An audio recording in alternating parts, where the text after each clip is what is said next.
సమంత నాగచైతన్య విడాకులు, నాగార్జునపై మంత్రి కొండా సురేఖ వ్యాఖ్యలపై ప్రముఖ సినీ నటుడు, రచయిత పోసాని కృష్ణమురళి స్పందించారు. కొండా సురేఖ వ్యాఖ్యలను ఆయన తప్పుపట్టారు. నాగార్జున మంచి వ్యక్తి, అలాంటి వ్యక్తి కుటుంబంపై మంత్రి కొండా సురేఖ అనుచిత వ్యాఖ్యలు చేయడం సరికాదన్నారు. నాగార్జున ఎవరికీ హాని చేసే వ్యక్తి కాదని, అలాంటి మంచి వ్యక్తిపై మాట్లాడడం సరికాదన్నారు. నాకు తెలిసి కొండా సురేఖ మేడం నాకు 25 ఏళ్ళు తెలుసు. వాళ్ళ మొత్తం మురళి గారు కూడా మంచి మనిషి. కొండా సురేఖ గారు రియల్ ఐమ్ టెలింగ్ యూ, చాలా హంబుల్గా ఎప్పుడు నవ్వుతూ ఉంటుంది, ఫ్రెండ్లీగా కూడా చాలా మంచి ఆమె. మరి ఎందుకు నోరు జారిందో అది ఆ మేడమే ఆలోచించుకోవాలి. బట్ జారిన అన్బేరబుల్ కామెంట్, అది చాలా తప్పు. మేడం మీరంటే నాకు చాలా గౌరవం.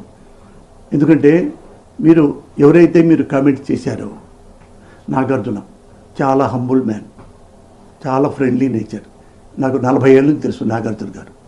ఎవ్వరికి హామ్ చేసే మనిషి కాదు. అలాంటి మంచి మనిషిని కామెంట్ చేయటం, అలాగే రకుల్ ప్రీత్ గురించి కామెంట్ చేయటం. ఆమెకి పెళ్ళయింది, పాపం పెళ్ళయింది, ఎక్కడో బొంబాయిలో ఉంటుంది. మీరన్న ప్రతి వర్డ్ వాళ్ళు క్రైమ్ లైక్ ఎనీథింగ్. ఒకసారి కన్సోల్ చేయండి, ఒకసారి ప్రెస్కే రండి, ఆ ఆడవాళ్ళని నా సోదరి సమానుడు అనండి, నాగార్జున బాబుని నా సోదరి సమానుడు అనండి. సింప్లీ హంబుల్గా ఐఎమ్ సో సారీ నాగార్జున,